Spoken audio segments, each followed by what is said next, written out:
Y'all already know what it is. Jay Williams, Let's Live Life, and we're back.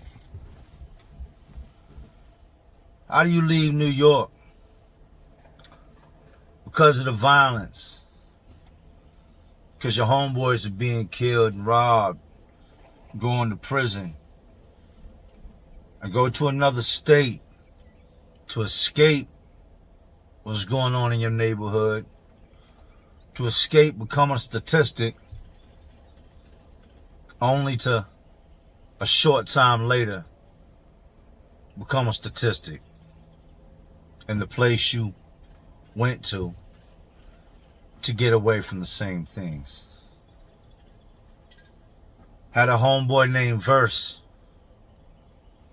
and that's exactly what happened to him. So let's relive it. Now before we start, I want to say rest in peace to anybody that's not here. Anybody that's not holding a phone right now, a tablet, watching on a computer screen, on a TV screen. Anyone that's not able to watch this video I'm doing, that's looking down on what's going on in the world, rest in peace.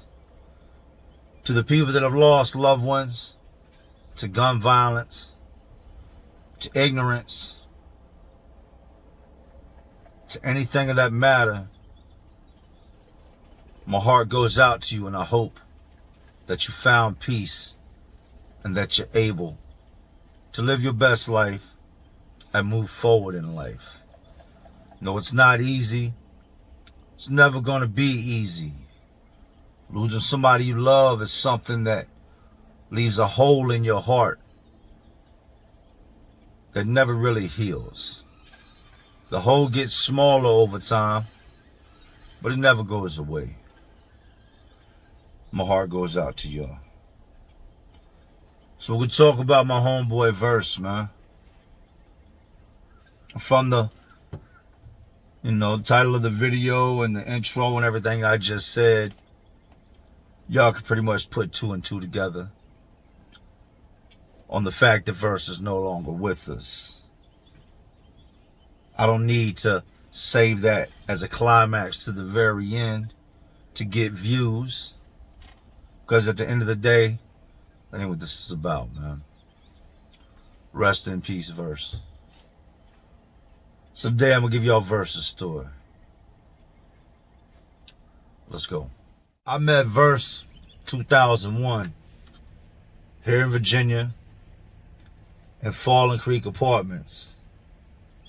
And Fallen Creek Apartments back then was jumping, man. It was off the chain.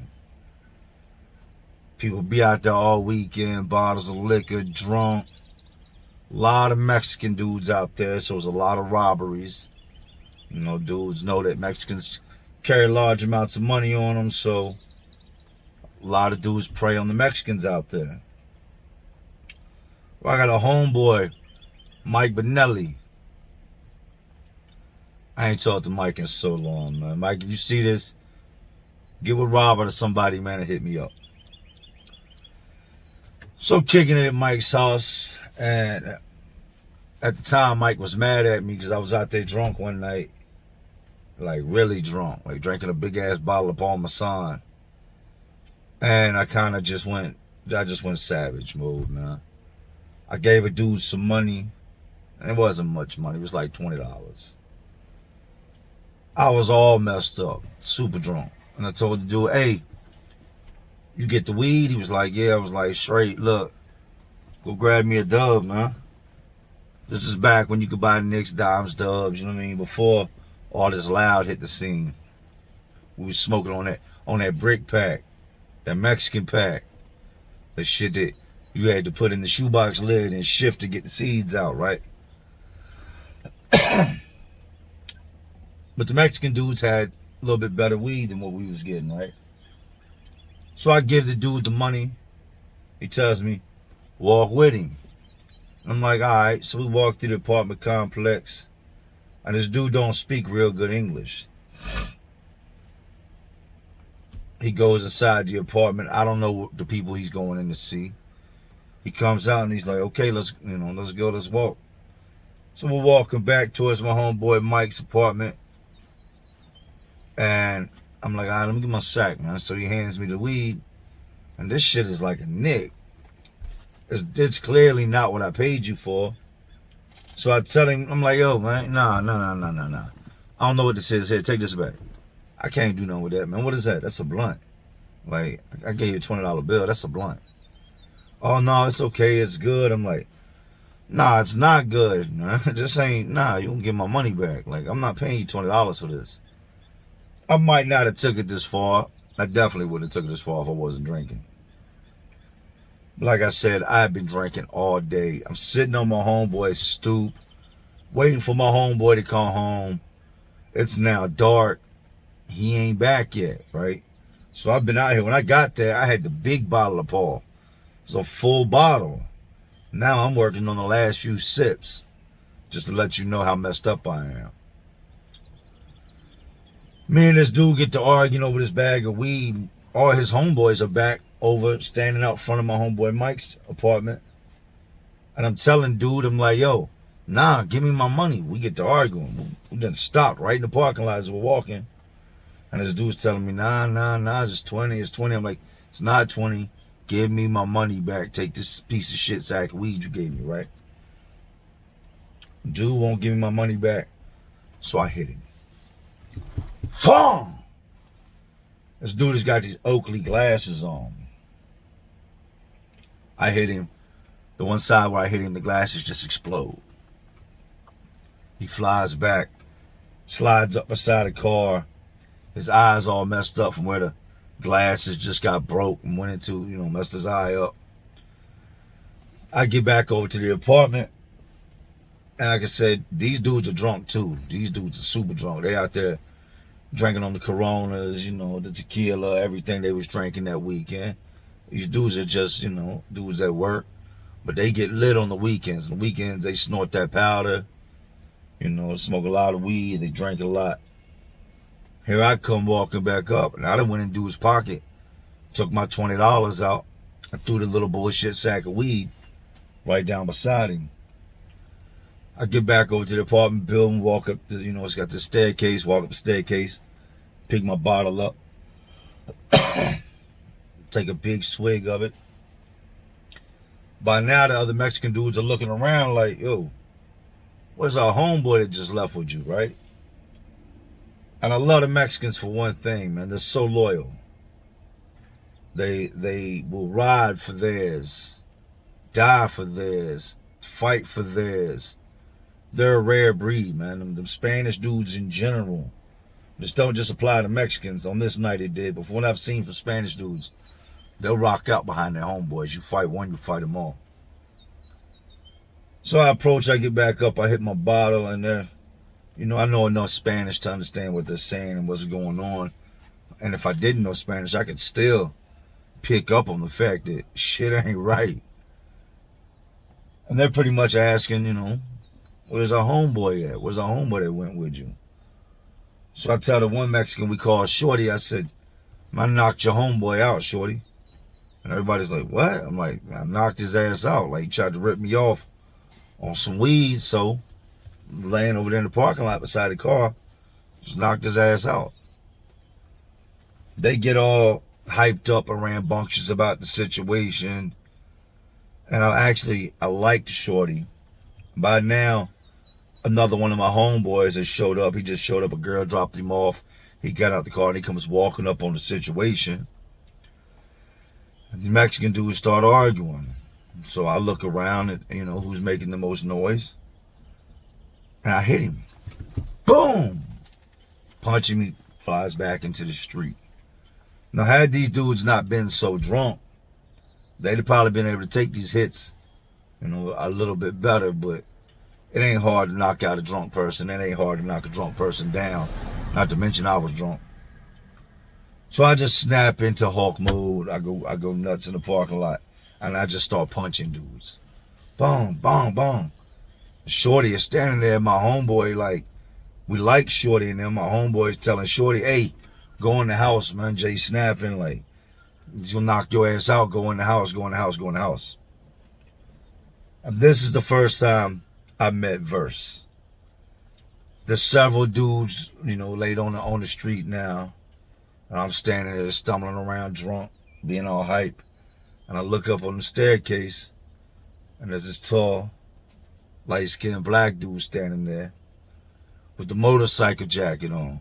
Remember the motorcycle jackets the dudes used to wear, like the sports bikes jackets back in, you know, the early 2000s, late 90s, like the biker boys jackets. He's standing there and he's got this fly-ass biker's boy jacket on, right? So my homeboy's telling Shorty, and I'm glancing up and I'm seeing this dude through my haze of being messed up. He's telling Shorty, man, get in the house, go in the house, you know, before Jay snaps out. And he told me all this. I didn't hear all this at the time. When I turn around, all I see is my homeboy and Shorty face to face. Me being drunk, I take it as, you know, they got problems, so I run over, hit Shorty. Send Shorty sliding, Shorty's over in the morgue bed. Now I've created all this chaos, man. I've punched all these people. People that wanted to fight, people that didn't want to fight, people that didn't have nothing to do with it. And I'm not lying. I bring a couple homeboys on one day that was actually around when all this happened. I done laid these dudes out, man. I finish off my bottle, put it back down on the steps. Me and my homeboy start walking. We leave. Next day, I call my homeboy Mike up, and I'm like, what's up, Mike? And Mike's like, what's up with you? And I'm like, ah, man, you shit. And he's like, yo, was you at my crib yesterday? I said, nah. You know, I'm trying to duck what I done did now. I'm sober now. I feel bad for what I did. I'm like, nah. He's like, come on, Jay, don't play, man. I said, nah, I wasn't there, man. He's like, bro, you left a whole entire big-ass empty bottle of Parmesan sitting on the stoop, man. He's like, you got a lot of dudes mad out here. You messed homeboy's eye up. Cops was all out here, like, what was you doing, man? So I told him what happened. I said, yo, dude tried to beat me on the 22nd. So I laid his ass out. I went back over there. Dude started getting all hype and shit because the homeboy was across the parking lot, stretched up, laid out. I said, so I just started punching people, man, just laying people down. He's like, well, man, you can't come around here for wild dudes. They really want to get at you. I had a big chip on my shoulder back then, and hearing something like that, for me, that's every reason to go there. You know what I mean? Like, what you mean I can't come around here? Can't nobody tell me where I can and can't go? So I go over there. As I'm walking up the steps toward the mic, Mike is standing there talking to the dude Verse. He introduces me to Verse. Hey, yo, what up? My name, they call me Verse, from New York.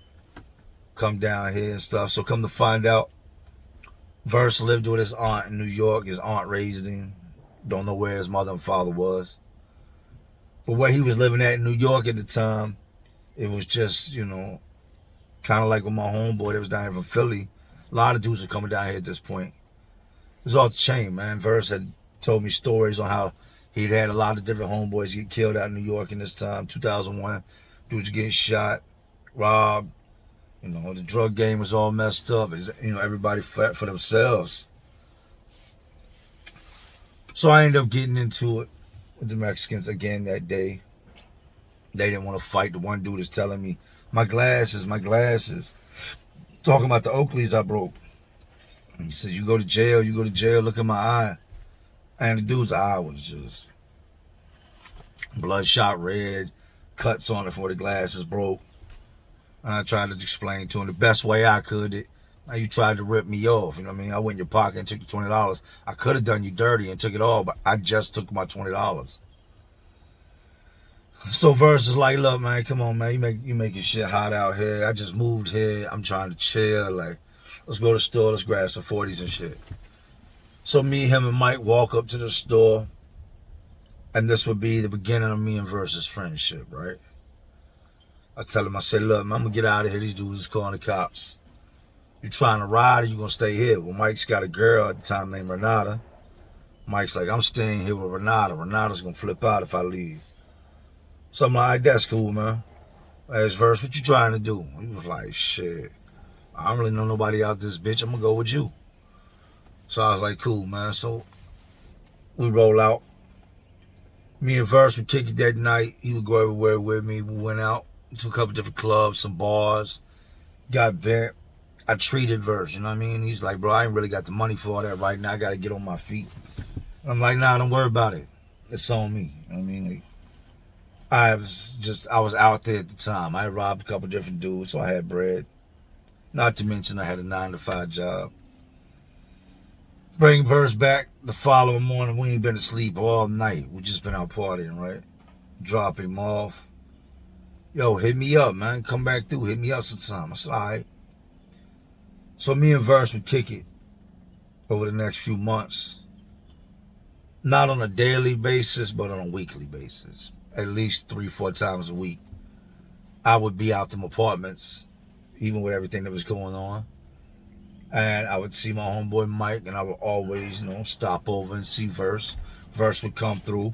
He was big into the drinking at the time, so, Verse would be there drinking with me and shit. But we had this thing at the time called Power Fest.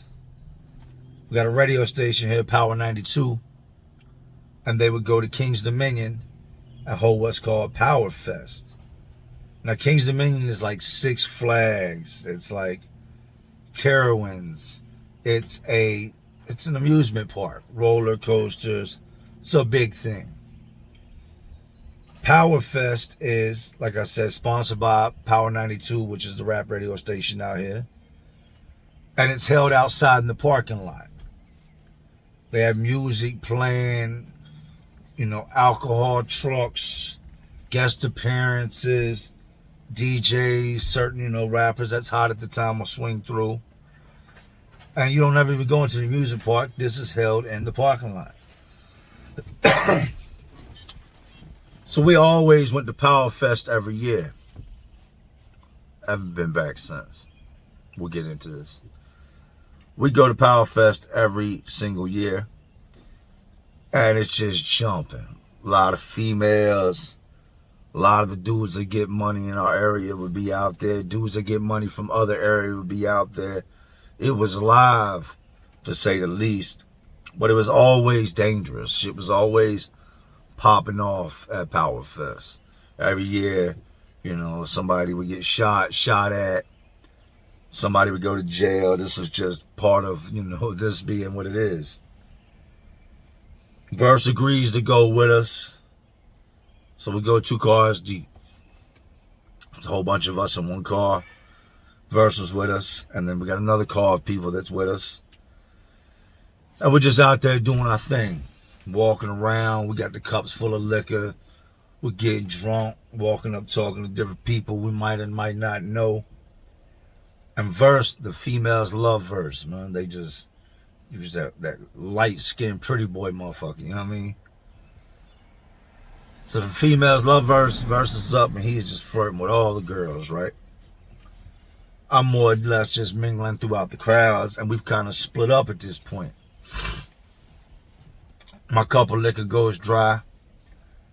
I meet back over to call a couple of us. We standing there, pouring up, mixing up drinks, so we can go back to what we're doing. And this dude pulls up in his white SUV. I'll never forget this shit, man.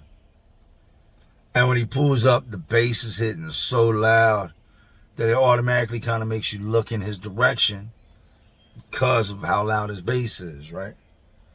This dude pulls up, parks all crazy, blocking 2 parking spots. There's another car behind him honking the horn, trying to get him to fix his vehicle so they can get in beside him because the parking's tight out this bitch.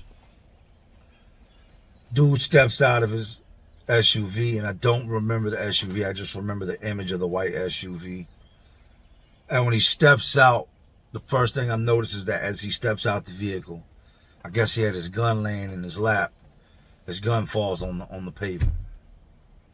He stumbles over to a bottle of Henny in his hand, picks his gun up, tucks it in his pants, reaches inside the truck, fumbles around for a couple minutes, and boom, he's up out the truck just stumbling around through the crowd, right? I look over and I see Verse. Verse is talking to a bunch of girls. There's a couple dudes standing there, but it was like a bunch of girls that Verse was over there interacting with. My other homeboys are here. They're there. Now I'm on my own, cutting across the parking lot to where my other homeboys is. I'd be standing there talking to them, and then we hear gunshots. Fong, fong, fong, fong, fong, fong. People take off running all directions. We take off running. We don't know where the shots are coming from, who's shooting. Just, you do what you do when you hear gunshots. You get up out of there, get in the car, peel off, and go. So we all run to the cars. I see my other homeboys and them running to the other car that came with us. We hop in the car. Now, one of the people that was in that car is now in the car with us.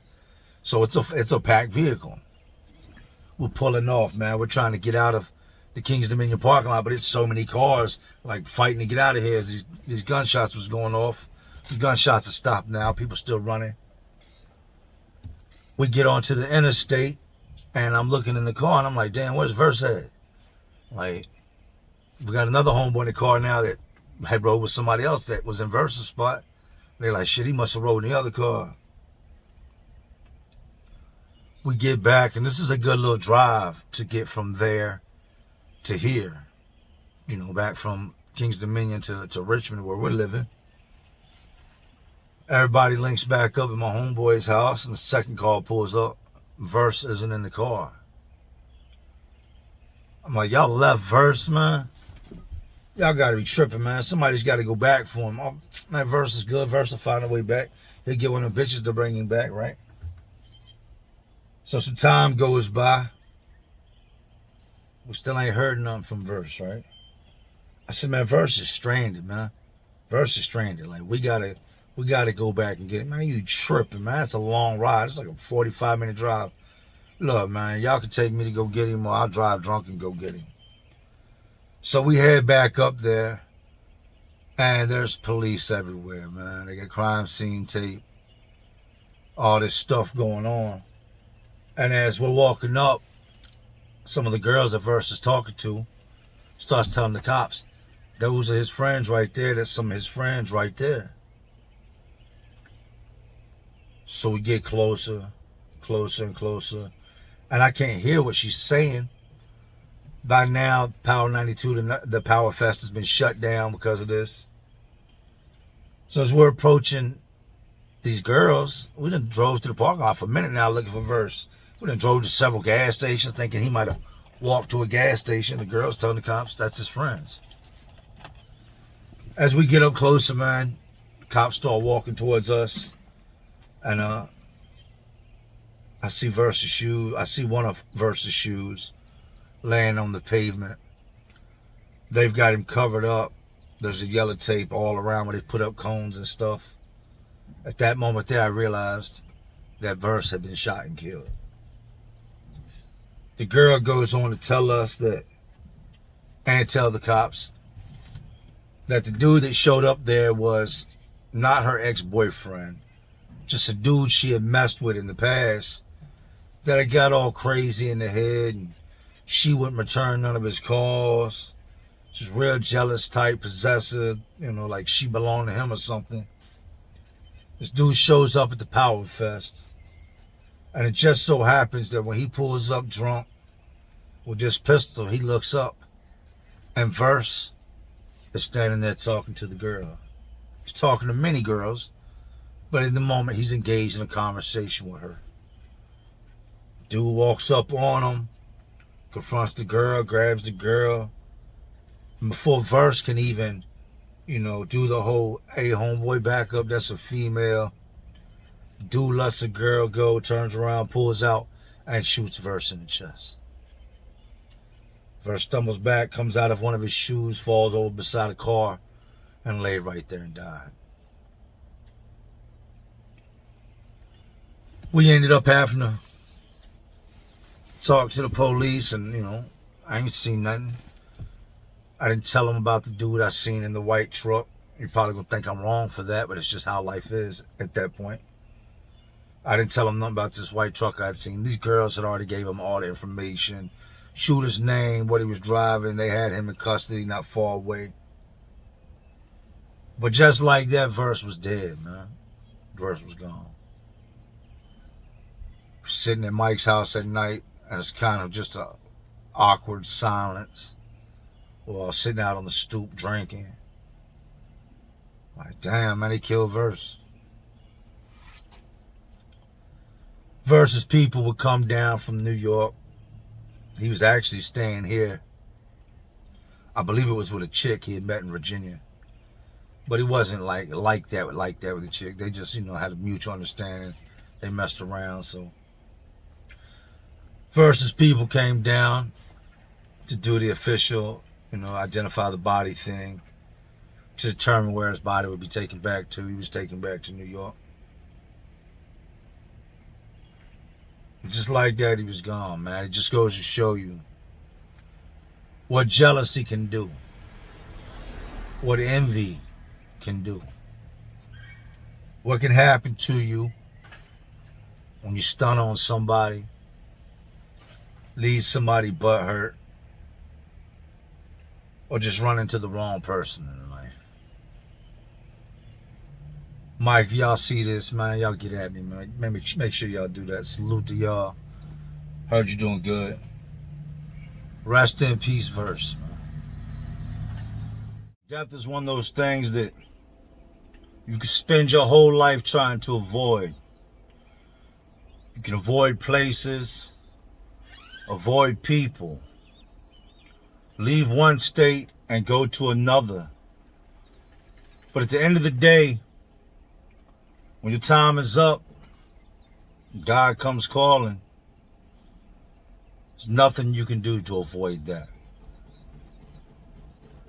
But anyway, man, y'all know these institutions, prisons, jails, facilities, and even some of these events, they're just crazier worlds inside of this already crazy world we live in. And y'all know what I'm doing. I'm just trying to keep y'all entertained. Are you not entertained? And as always, this is Jay Williams. Let's live life. And to all my real ones and the awesome real ones watching, because y'all still watching me. Y'all know how we do, man. Salute.